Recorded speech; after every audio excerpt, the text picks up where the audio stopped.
In a rapidly shifting society, now more than ever, it is essential to stay grounded. Balance is key, but harmony is better. Here, we provide the keys to tap into the divine masculine without sacrificing the divine feminine, because confusion not transmuted becomes confusion transferred.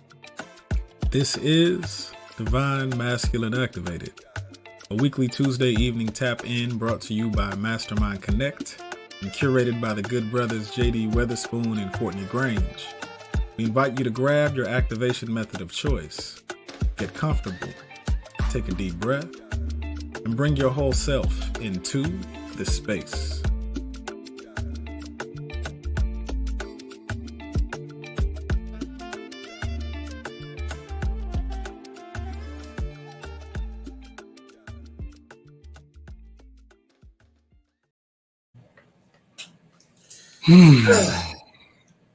Good evening. Hello there. We about to have some fun tonight, y'all. Man, we are on edge. It's like, nah. What's up, brother? You know, I'm in chill. It's gonna be some stuff. I'm still like, I gave up on trying to wrap my mind around this because I want to wrap my mind around it. I just won't be here. So it's like, man, okay, let's just get into it. Absolutely. Surrender is a beautiful thing. Yeah, man. What up, Candy? We see you in here early and often. Ready? Candy Paint don't be playing, man. I appreciate it so much. Talk about it. All right. So we are gathered here today to get up in my business. Oh, I wish I want to see your neck piece. That is it. There we go. Let me hit these hydraulics. Mm-hmm. Zoo. Shiny in a bit. Shiny. Oh, BFF, what's going on? That's welcome crazy. to the party. Indeed. All right. So, bet you already know what we do here. So make sure y'all, like, subscribe, so on and so forth. And we gonna get it started. What is DMA? You know our program. What is DNA? Divine masculinity for us is the ability to activate masculine energy without sacrificing your feminine. Why? Good question. Why? Because we like you. Also, because our nurturing as men has taught us that anything feminine is reserved for women. Yep. And masculinity is about being hard, forceful, and choosing logic over empathy. And we really just don't rock with those polarities. So we wanted to create our own. And we created DMA to unpack what we've learned about masculinity and reshape how we think about femininity. And today, you get to learn what that means for Jamal D'Artagnan Witherspoon. You, the whole government? I told you I got to get it funky. Let's get it. Just hit me in the face with some goddamn money. Ooh. Oh, God. That's one of my favorite lines in the movie. You talking about, boy, stop. Anyway. Yeah, brother. But what does this mean to you? Yeah, man. What it means and why should you care? Well, like for me, my trajectory has been an experience of progression with the sensation of moving forwards. But in reverse, very much like a retro future energy, right? And so like I've come to understand things under the guise of breadcrumbs that have simply just been left for me to pick up, likely by me, right, at one point or another in a different form. So in this episode, it's really just like exploring this personal philosophy, how it came to be, and how it's led me forwards in reverse towards the creation of everything that, like, you've come to know me for and everything that we've come to create collectively.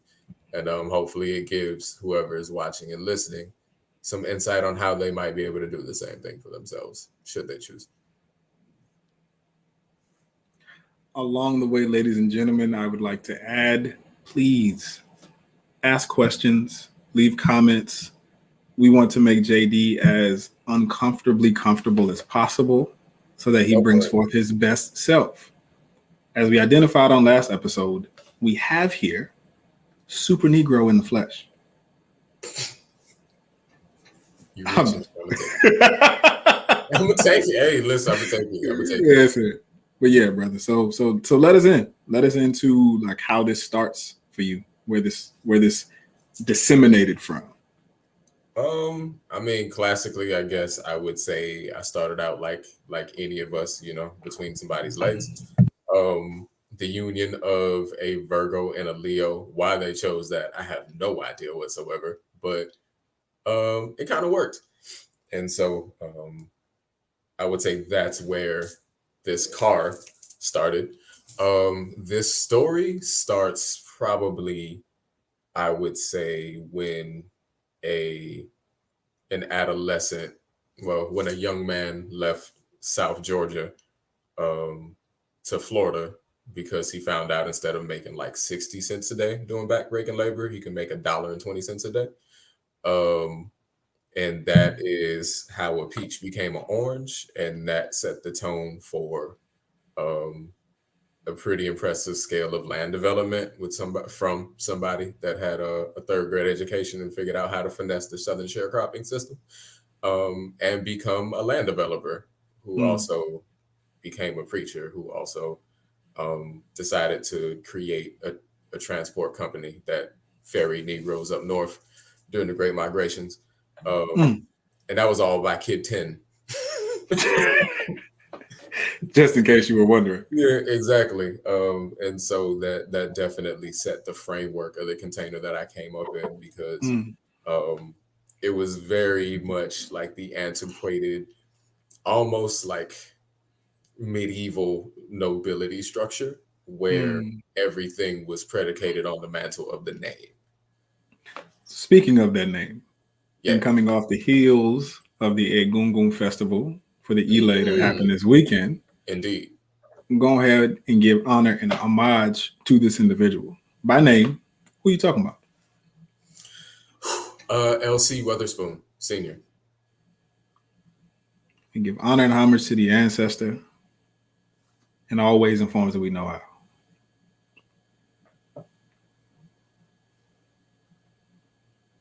That just happened. Got to. I actually begin this with him because he died not too long before I was born. And I remember the first time I had a dream that felt eerily like a memory that was also lucid. Or at least rather, it was a really lucid dream. And then after learning more, discovering that dream was actually a memory. And that set the chain reaction for what would be later described as life trying to put me on, which was realizing that like connection is in my DNA, but not understanding that at the time because I was like 6, but also becoming aware of certain visions, certain feelings, certain sensations, and also seeing certain things that technically don't make sense. And all of that leading me somehow to the understanding that I have a functional relationship with a dude that I've never met. And how that guided a lot of just like inherent understanding. It was very akin to like Zora Neale Hurston's book, Their Eyes Were Watching God. I don't know if you peeped the movie with Halle Berry in it. Of course you did. But much like the opening of the book. And quickly, if you haven't seen last season's DMA episode where we talked about the divine masculine in pop culture, where we specifically talk about this, please go back and check that out. It's dope. You know it's dope if you watched it. If you didn't, JD about to hit you with some bars. Well, yeah, man. There was an opening line of the book, and it was real simple. It's just I was sort of born knowing things, and I had no frame of reference for it. And so that began me becoming an incredibly inquisitive child. I was already raised by a career educator, my mother, who, what's going on, Denise? who above all took no quarter when it came to excellence in education, but she didn't really have to work that hard because I was obsessed with getting information and getting my questions answered because I had so damn many already. To the point where I would just spend Saturday mornings like reading encyclopedias. Like I'm just trying, I have these questions and I need answers, so I'm going to look every single place I can find them. And when people got sick of me talking, I figured out I had to go and find the information elsewhere because I done had them out for a minute, right? That fast forwarded to using that inquisitiveness not only on the classroom but in the neighborhood around me, mostly because I got kept so busy that I was always being ferried somewhere. So pretty much my entire life experience is just drinking water through a fire hose. That's where the attitude comes from now, right? Growing up in a massive family surrounded by just about every single personality type you can imagine. You learn, and by you, I mean I have a habit of doing that. I learned how juxtaposition worked. It's like in the same family photo, we have police officer and we have criminal. We have school teacher, we have dropout. We have preacher, and we quite literally have pimp. So it's like, and all y'all came from the same house. And so like that developed in me a crazy curiosity for the human condition. So like those questions that went from why do I, how do I frame that? That curiosity expanded from who am I? Why do I understand these things? Who is this old dude that keeps talking to me and telling me to go do stuff? And giving me downloads. Because that's important. And also like what the hell is going on in this neighborhood? Because like, I mean, at the end of the day, like it definitely wasn't a crazy place, but that's all relative. It is Florida, right? But coming off of the heels of like the 90s and sort of being then in that opportune situation between just like post-Reaganomics, Black Americana. Like, far from hood, but you know, what's the Kendrick song? Exactly. Definitely good kid, Mad City vibes. And so seeing all of that juxtaposed and then existing like in a perpetual state of being in the middle of a Venn diagram, like families from both sides of the tracks, blended family, only child who is not like from both of my parents, and very much a Brady Bunch mashup. Like both my parents had kids, they got divorced, they came together, they met me, and I'm really the only point of connection between these two tribes. So back to that nobility piece, like because Delray's so old school and agrarian, like it's all about families. Even back to that 90s piece and things being active, like we never really had street gangs like that. It was more like warring families. It was very Hatfield and McCoy like. So that set the tone. I'm gonna let that breathe. Cool. That's a perfect alley-oop to my first question for you. Yeah. Well, actually, the first thing I thought about when I read the title that you put together. So, ladies and gentlemen, the way that we structured these two episodes, last week's and this week's, is that we both planned out our own run of show. Yeah. I put together what's my topic, what's my truth, and how I'm gonna flow with it. JD added his questions and his structuring to it. And now we're doing the same thing this week. And so this is very much in real time. Like this has not been processed. While this is my brother, we haven't had a lot of these conversations yet because like we like to keep it jiggy. So this is a perfect spot to do this type of shit. But what comes to mind for me, and this was the first thing that started to look up because I wanted to get more into that space of like all of our learning is really just remembering, right? Because you put that on the table with in remembrance of we. And I was like, yes. And I need to learn more about that. And so I came across, the first thing that I came across was Platonic epidemiology, which comes from Socrates, right? Okay. We'll just say it comes from the Greeks because like at the end of the day, all of them other suckers was thieves. So I don't want to give not one of them credit. Different story. But it comes from the Greeks, and it's the understanding that all knowledge gained is truly just the remembering of what we already knew. Facts. It also goes into the principle, if you are familiar with the Ghanaian Adinkra symbol of Sankofa, it is never taboo to go back and get what was once lost. I'd show y'all mine, but I have on a long sleeve shirt. But first thing that JD and I kind of learned about each other was, oh shit, we got the same tattoo. Dead ass. Go ahead. But it is Breadcrumbs. that space of breadcrumbs. It is that space of, it is never taboo to go back and get what was once lost. And what was once lost for all of us was supreme understanding of who the hell we are. We all knew exactly who we were before we got here. The process of our live stream is to make us go through the work and joy and ups and downs of reestablishing what that means to our soul's path. So for you, good brother, in the space that you are today, right? There's a level of acceptance of what you know, and there's a level of acceptance of what you don't know, right? There's like that known as well as that known unknown part of things. What do you find is more challenging for you? The patience of what you know to be true, or the necessity to go find the stuff that you don't know yet? Patience, easy, off top. Low hanging fruit. I thought you had hard questions. I said it was a layup. Like, I mean, excuse me, an alley-oop. I said it was an alley-oop. Yeah, Like, nah, that was I'm gonna fact. catch you with the no-look pass in a minute. Funny enough, intuition has made this even harder because the amount of time, like, I shit you not, like, I knew this was gonna end this way. Like, I saw it and I didn't even realize it because it was like, oh, I saw it like 12 years ago. I just, it's like, then you realize, I was like, oh, this is a deja vu. Like I've been here before. What tricks me up is, like, I go from A and I see Z. Around somewhere between J and P, shit get funny. Because I'm farsighted. Yeah. It's Q and T for me. It's a little bit further, but it's like, that's probably why it takes me a little bit longer. Like, you're getting shit earlier than I got it, you know?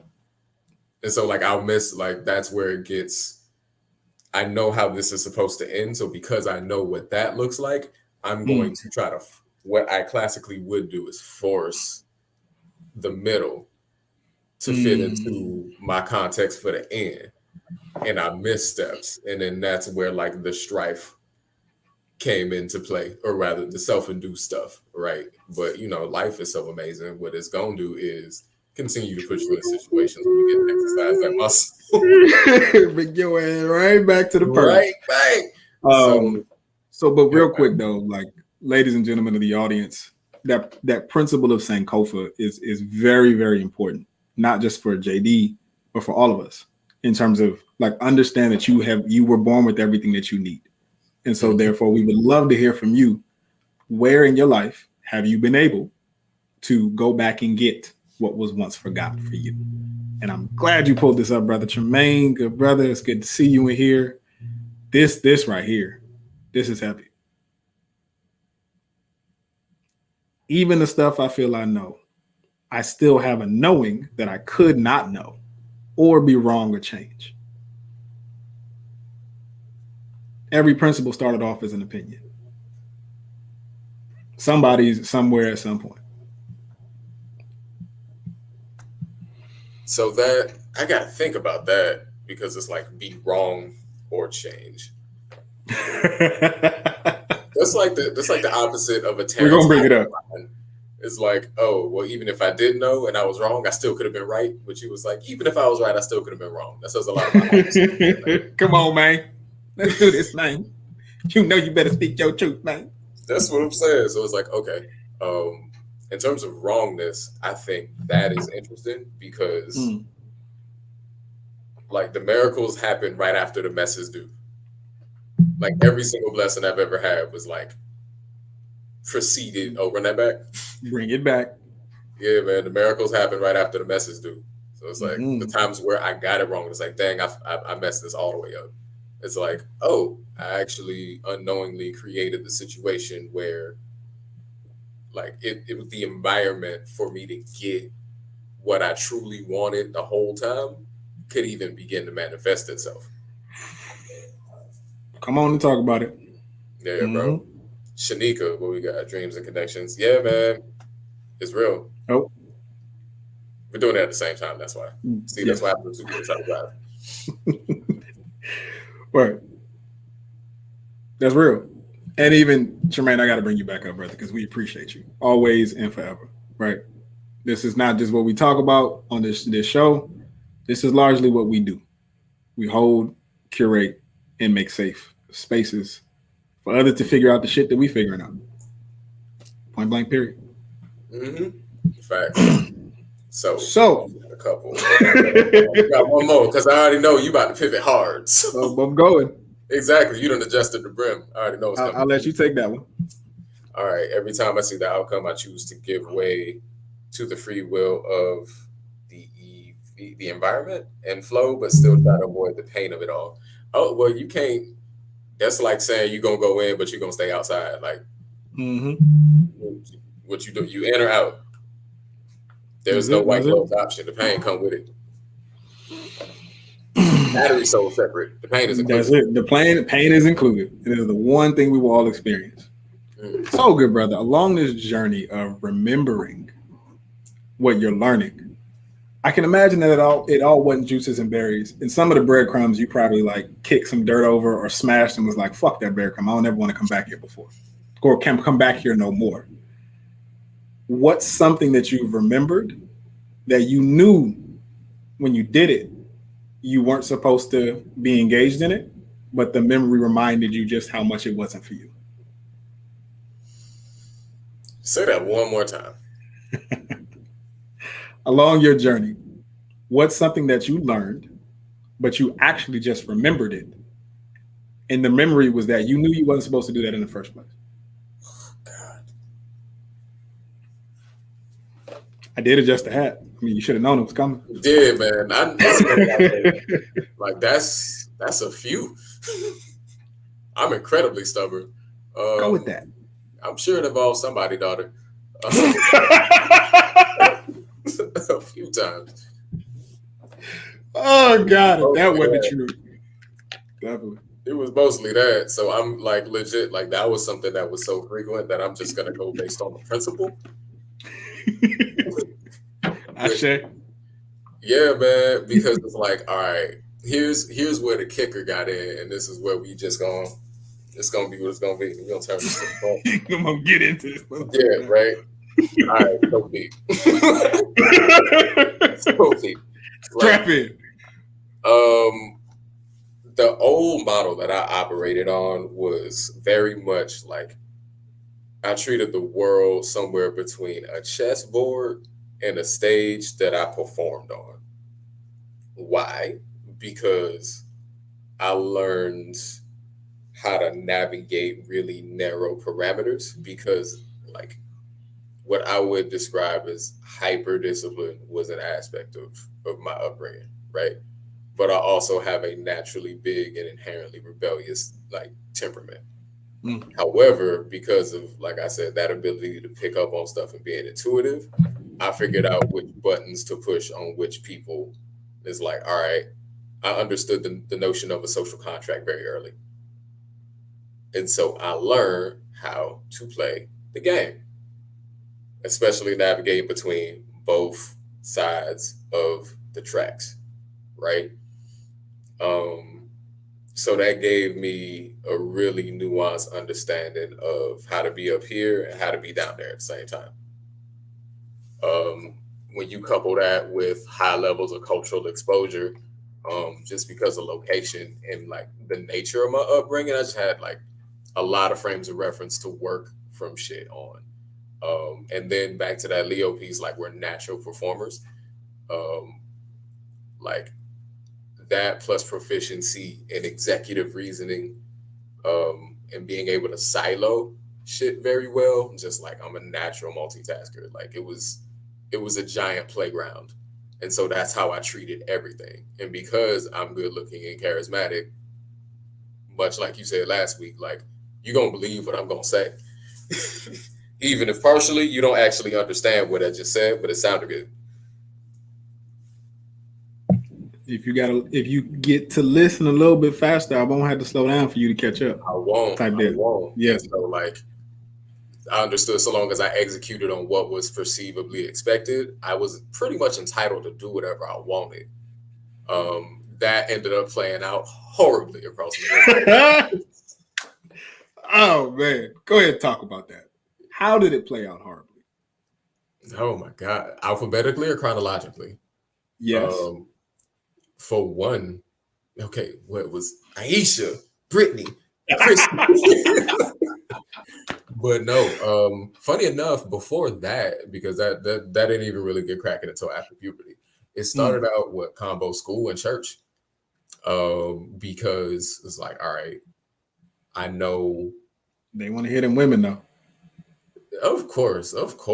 Yo, listen, order operations. We gonna get there. Being a byproduct, like a lifelong byproduct of magnet schooling, thanks to having like a mother who was a career educator who understood what the better options were.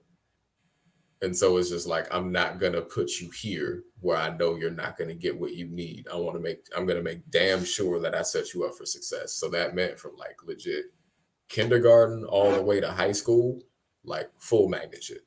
So my entire life, I've been I'm one of the few Black people, the only Black person, the only Black male, or especially in the South Florida case, like the only Black American.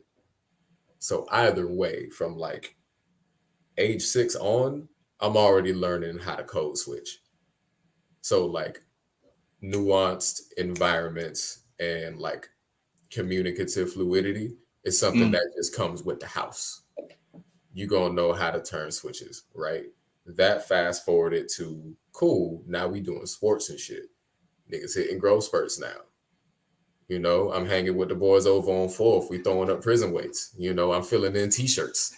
That time frame. You know what I'm saying? I'm getting a driver's license. These braces done came off. The waves finally kicking in. I've been wearing do-rags and carrying a brush in my pocket for the last 18 months, but we on now. Oh God. You know, they feeling your boy. And so like that was a new area of like validation, because before it was overwhelmingly on academic merit. I was a smart nigga, especially in comparison to like around the way. Like my summertime hustles were just like cleaning up at spelling bees, geography bees, oratorical contests. Like I had Roots Festival live, but I would make hundreds during the summer as like a 10, 12-year-old, just like knowing shit. Like I said, I used to read encyclopedias. And for better or for worse, I have a pretty acute memory. You already know how that goes. So like once that coupled in with like, I learned that doing the good things, you know, teaching the Sunday schools, the community involvement, which by nature of my parents, who are still pillars of the entire neighborhood, right? Being actively involved in civic engagement from like the age of 6 on. So now, by default of birthright, being a highly localized public figure, purely because of the family that I was born into and the way that I was moving around. So that automatically gives you a sort of like credence, all of that put together. Couple that with athleticism, hormones, and access to a vehicle, living right off 95. We out of here, baby. And then now we have that recipe, because I'm coming in hot. Like, you know, I got a future. People leaving me alone because it's like, okay, he's a nerd. All his cousins ain't though. Or because I was tutoring the local dope boys for their chemistry tests, which also taught me how to eyeball weights and volumes. But that's another conversation for another day. We'll get that next season. Like it comes with the reputation, and sort of like it preceded me. I could sort of just go in rooms and do what I wanted, and nobody was gonna question it. And even if they did, it wasn't gonna stick. So this sounds deeply insightful, but also like a playground for the ego to take center stage. So now we UCF enters the chat. Dum dum dum. You get to the University of, and that's back when like UCF really first started booming. and people didn't realize how massive that school was. It's a At that huge point, university. 50,000+ students. Yes. Orlando's down the street. It's its own. My hometown at that point was like 65,000 people, maybe. You went to a college bigger than your hometown. See what I'm saying? With everything you just talked about. With everything I just talked about, but also it's Central Florida. It's not South Florida. So it's like half a beat slower.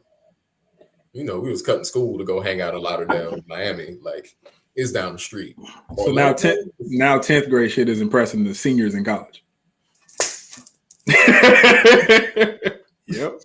See what I'm saying? Uh-huh. So I'm coming in extra high, and I came in summer beat. So it was like summer camp. Like, I went in early, thanks to all the magnet schooling. Like, I was a freshman for 3 months. I've been taking college courses since I was a sophomore. So, like, you know what I mean? Like, got into the real world as an adult. How'd that go after college? Oh, man. I mean, we 30 minutes in. You might as well jump ahead. Might as well jump ahead. Yeah. So, like, after college, honestly, kind of same shit. It wasn't until I, like, developed a change of conscience as a result of all that international travel that really caused me to pivot. Because, to be honest, like, the attitude, the ego, the smooth talking, the intelligence, and just the fact that, like, at the end of the day, there was still intuition and then also God's grace. So it's like you're getting, like, I was always sort of straight. Yeah. I just always was, you know what I'm saying? And I'm sure a lot of that was grandma's prayers. But I think it was pretty much I still got whatever I wanted. It wasn't until, like, my concept of everything I thought this world to be got completely shattered when I went to Asia. And it was like, oh, all that stuff that I thought was like hot shit, like, really don't apply here. Like, you actually don't know much of anything. Like, the world that you think exists is like this big. And also, like, back to that vanity, you know, ain't too many LA fitnesses out in the jungle. Like, you're not really. Ooh. Shut up, Manny. Because we gotta put it out there. So yeah, yes and score. no. Yes and no. You was who you was when you got here. And I keep that in proper perspective. But I think, like, having my vanity challenge was a major thing. Like, realizing that I grew up in a beautiful place around a lot of good looking people sort of ruins a lot of other places for me. And it also gives me, like, an attitude of entitlement and expectation for certain things. And that's one of the reasons why my routines are so essential. Like, if I don't check me, I will fly off the handle. Yes. Which brings us right to where we should be, which is the darkness, the demons, the hard shit. Or as Candace would say, when did you stop getting what you wanted? When did you stop getting what you wanted? Who around 2015. I'm zeroing him in, y'all. Trust me. I'm trying to back baby into a quarter, even though he's not trying to let us. Around 2015. Oh man.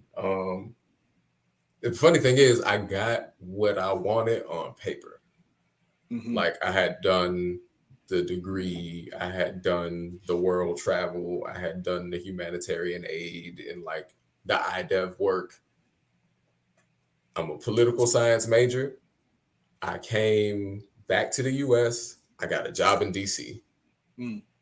Lit right now. Did it, called it, been working on this for the last, like, 7 years, fool. Knew it was gonna happen. Why? Because I saw this already. So I get there, and most miserable office experience I've ever had. It sucked. I hated everything about it. For a variety of reasons. Many of those was because it genuinely did suck. Turnover was horrible. It was like 80%. But also because I couldn't do what I wanted. I couldn't do what I wanted. And there was no way to finesse that. You know what I mean? Like, you really just had this, that was the beginning of my experience and just sitting with shit.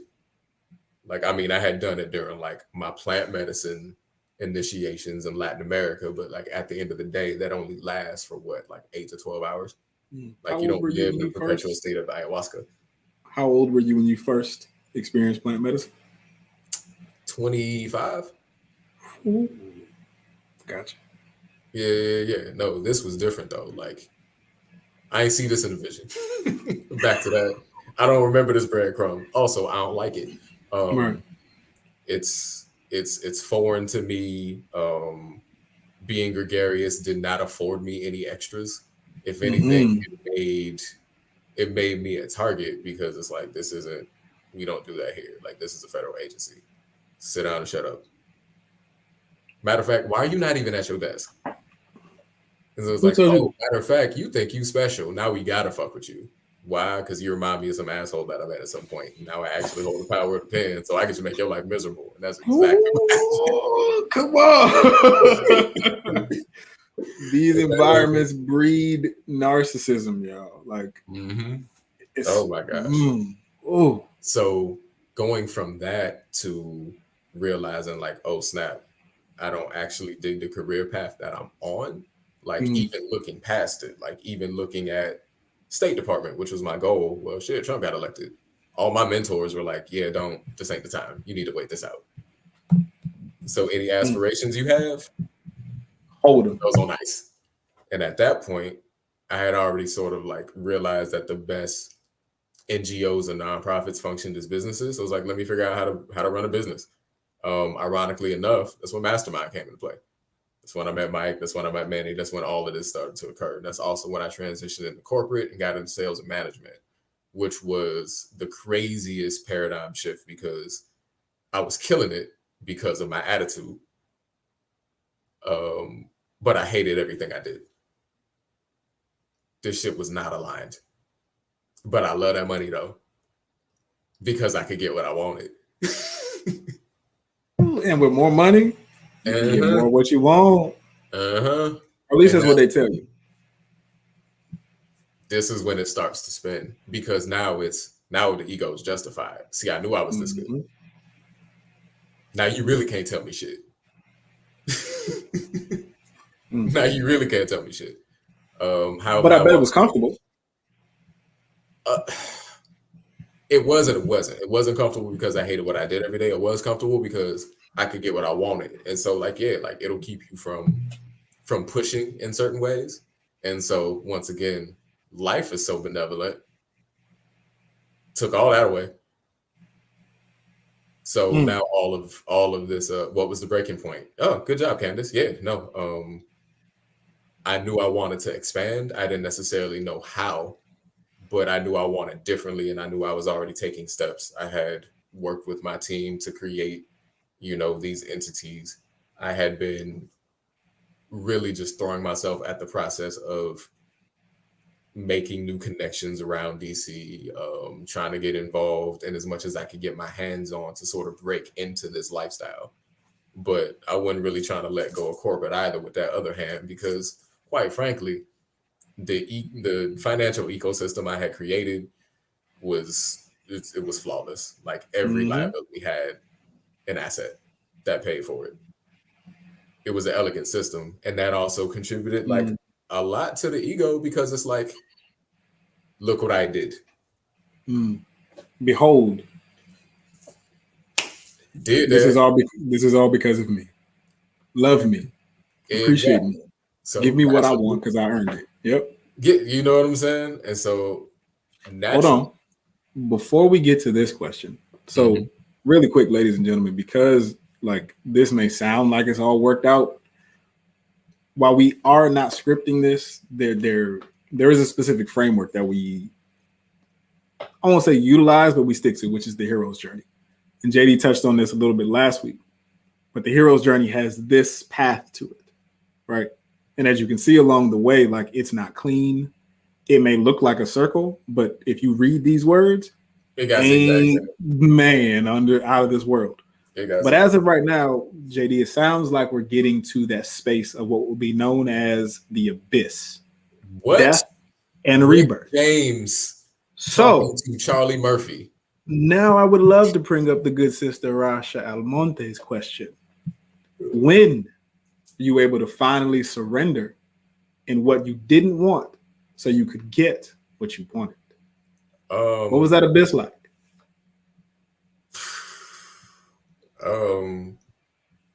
When?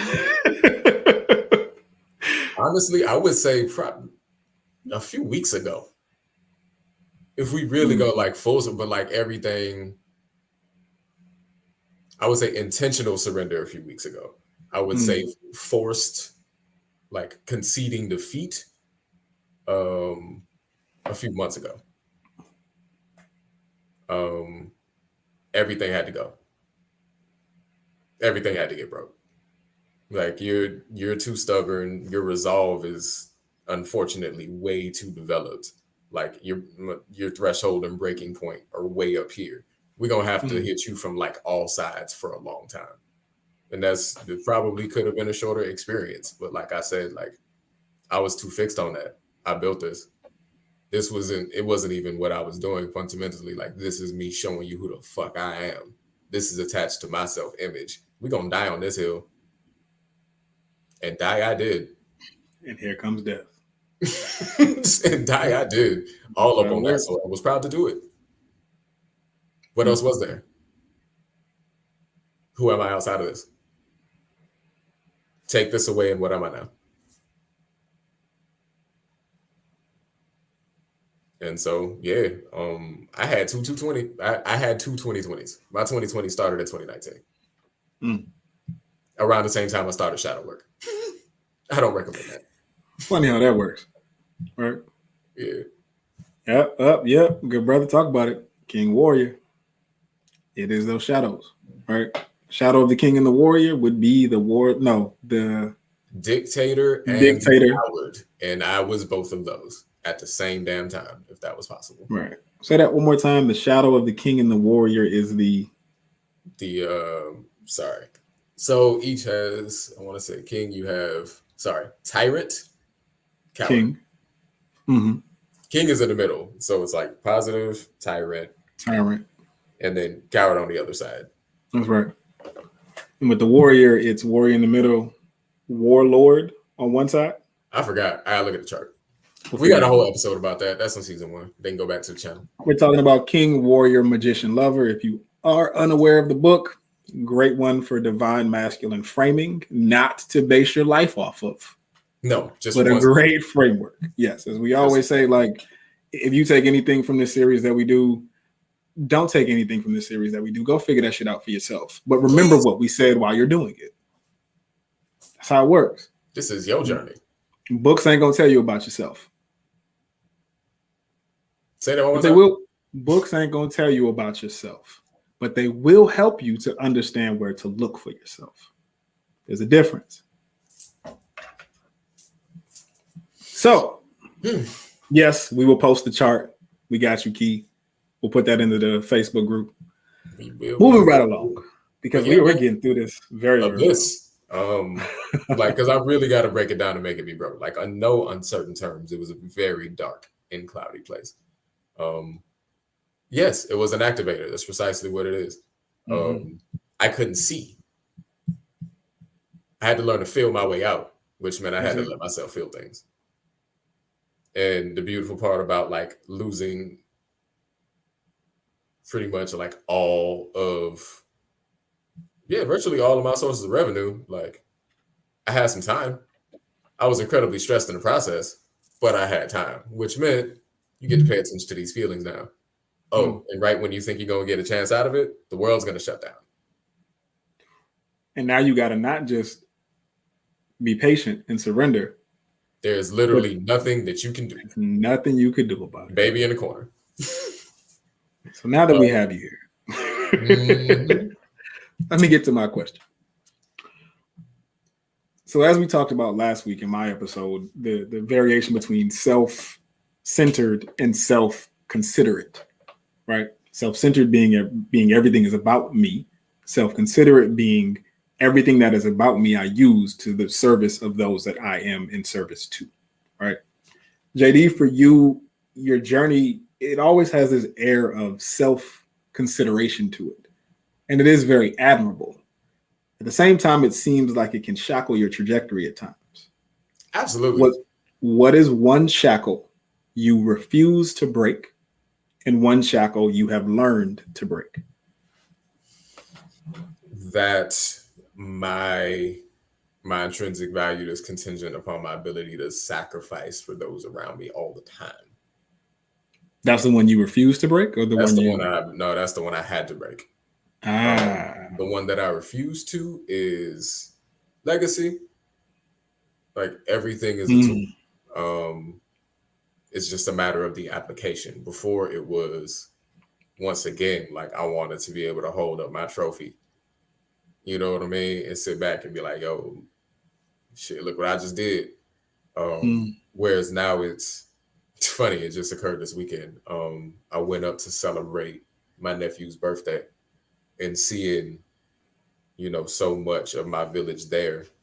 And, we're at, not to flex, but just showing appreciation for all of it. We're at the Gaylord Palms, we're at this amazing pool. We got these cabanas, you know what I mean? And the key moment was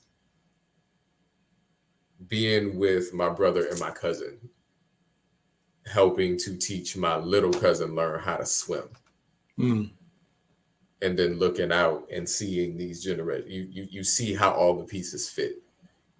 You see who's creating the container. You see who's minding the goalpost, who's playing recon, who's watching these kids, who's making sure everybody got what they need at this pool, who's making sure everything is present and accounted for, who's there simply just to make everybody feel good about the experience.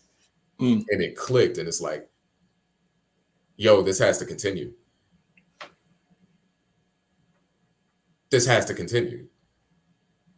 So now it's, how do I apply all of that stuff that I did use to create essentially a throne for myself? And how do I apply this towards the continuance of this solar system? Because this is my universe. I don't know that that's a shackle. Well, in the way that we look at it, sometimes shackles are necessary. Definitely. Right. The sun is the most powerful energetic force in this universe, but it don't move. Why? Because if it got too close to any of the other planets, it would burn them up. That's why there's a volcano on our banner. Bang! Now we're getting into why we do what we do, y'all. We really love getting intricate with this stuff. And sometimes we don't really get to go that deep. But when it comes to us, why not? We're gonna find a way. You're going to learn about these volcanoes, these moon cycles, these palm fronds, in one way or another. Yeah, so, man. The shackle of the sun, right? Because I think that's a great place to start to move into the now. Because once you understand kind of that aspect of, there's a storm coming. They say that it's going to destroy things, but they say that it could also be something that really helps. And then you realize, oh, I am the storm. Yep. Right? What do you do with it now? Where do you take it? Not just for yourself, but for the legacy. Because the shackle is that this is not about you. And you have to accept that. Because if you don't, they go to legacy. Well, for one, I'm taking it slowly. That's off top. And I'm moreover not reluctantly so. But with gratitude, I'm so enjoying this process. Because now, there's been so much intentional, and there is still so much intentional reformatting of the way that I think and talk to myself, and by extension talk to others, and just relate to all of this. It goes where my heart leads me. Not necessarily my emotions, but that heart brain that Omar talks a lot about. I routinely make it a point to check in here. Because I know what happens when this runs the community itself. And you can make some grandiose things, but at what cost, right? That's right. So now it's more so using back to the breadcrumbs. I look back and I realize I've been getting all of the tools in my toolbox that I need this entire time. Whole time. And so how timely it is that I'm actually in the process of renovating a house. Right. Because I sat back one day and I was talking to Treats, and she had just finished a particularly rough bout with a wall. Surprisingly enough.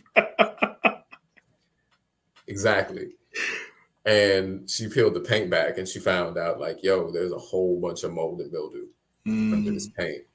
I thought it was just this one piece, but it's actually this whole section. And so it was like digging away at it and then like putting paint and primer over that space. And then I just sat and I talked to her. I was like, you see that wall? I'm that wall. And then she just sort of chuckled and it was like, yeah, this entire experience has just been rebuilding. But that's part of the legacy. That's where it starts because there has to be a container. Has to be. So, right. Like because you can't, circle, you can't use any of your containers that were already built. Well, they're made of cement. Well, they're just not yours. So what? They're not your containers. You can exist in them. You can go to them, but you didn't build that. So that's not your legacy yet. The legacy gets built because that container that was that place that y'all were in for your cousin's birthday, that started with OG, right? That started with that man that came from Georgia. So now you in that seat. To let that breathe for a quick moment, ladies and gentlemen, because JD mentioned the Heartbrain and Omar, and y'all may not know who Omar is or what the Heartbrain is.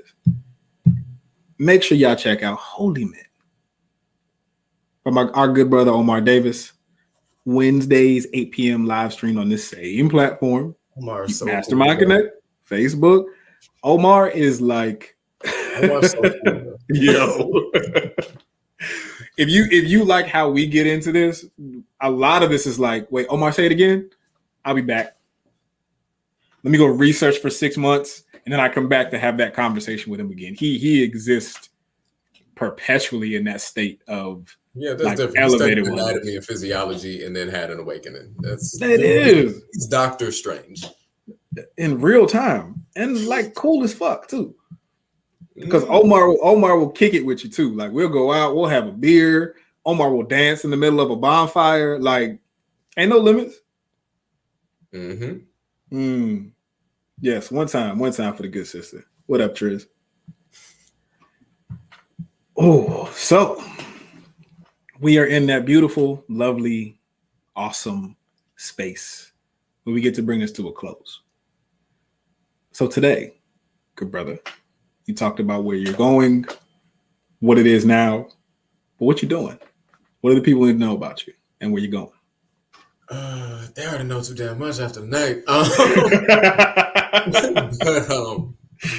Yeah, and that was really just scraping the surface. Yeah, that Chain to the Sun series is going, but that's too much, man. That's that's why that's season 3. Yeah, I know, right? Somebody going to pay for that though. Holla at it. No freestyles. It's like 96. But what am I doing now? I'm doing Mastermind Connect. I'm with Camping to Connect is taking off. YMI is taking off.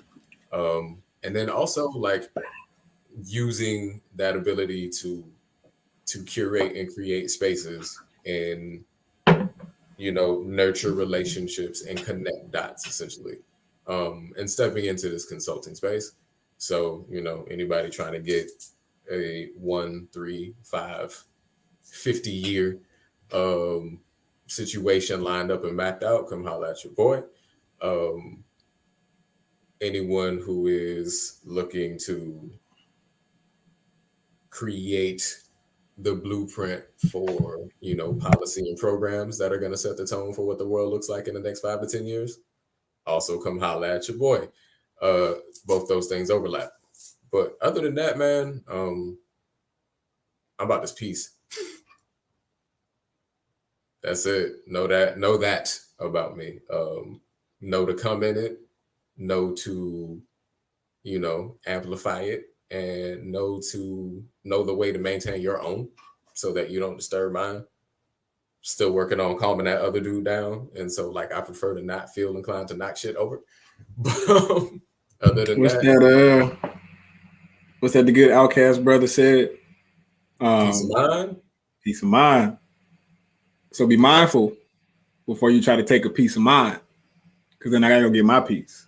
We stand our ground around here. You know where we at. Where you think they got that shit from? Hello. That goes back to that. Word to LC. We'll go back to JoJo today. Word to LC.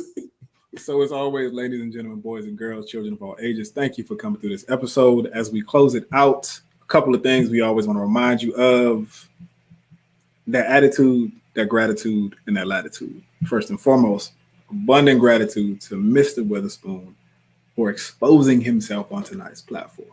So naked. This was great. It was awesome. Attitude for the day. Let's see. Hold on. Let me check what we got.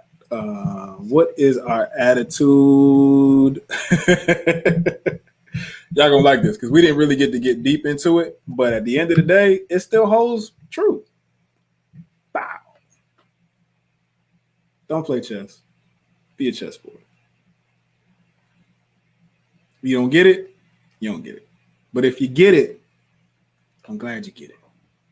And last, but certainly not least, in the great and immortal words of Jamal D'Artagnan Weatherspoon, people gonna people. I'm gonna let you let that one out. With reckless abandon, they will people. All day, every day, without fail. Mm-hmm. People gonna people. Thank y'all for coming through and rocking with us again on this episode of the Divine Masculine Activated. If you have not already, please like, share, subscribe, comment on this thing. We gonna do this. Yes, D'Artagnan. There's no this is why this is why I do. This is why Oh my God. Cut it. I'm done. I can't. If you have not already, ladies and gentlemen, please join the Divine Masculine Activated private Facebook group. We take conversations like this that we package into this nice little hour format, and we stretch them out and we get people's opinions and perspectives. We're planning our first live event that will be on the relationship between the victim and the narcissist. You've been on social media today. You've seen a little bit about that conversation getting curated. But we ain't just here to talk shit.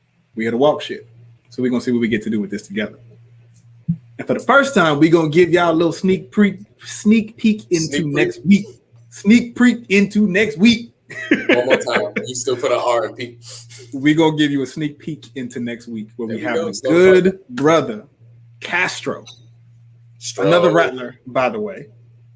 Yeah, but he's from the Tri-County too. Don't ever forget. He is. To come through and talk about how much art is a weapon. And adversity is superfood for the resilient. You won't want to miss this episode next week, 7 p.m. Tuesday. We got 2 more episodes left in the season, y'all. So y'all might want to come through and check it. And that was gonna be. I'm gonna be in New York for that one too. I'm gonna be filming that one in Brooklyn. That's gonna be a situation. That's smooth. It's gonna be a good energy on that one. The brother Castro is a whole situation. Y'all gonna love him. And if you don't already know, if you've seen me rock hats that are like really different, Dungeon Forward is the place where they come from. Castro was the founder and lead architect of creativity for Dungeon Forward. Ladies and gentlemen, we'll look forward to seeing y'all next week. Let's see if we got anything else in here for the good and welfare. Tongue twister. Yes, it was. I feel like there was one. What we got? What kind? Oh wow, this is funny. If only you knew how true that was. You know, but you have no idea. We're going to take out, listen. Yeah, listen here. I will say this one thing only. Wakanda existed in plain sight for centuries, but no one could see it. Anyways, y'all have a great evening. Peace and love, y'all. Catch y'all next week. We out. Peace.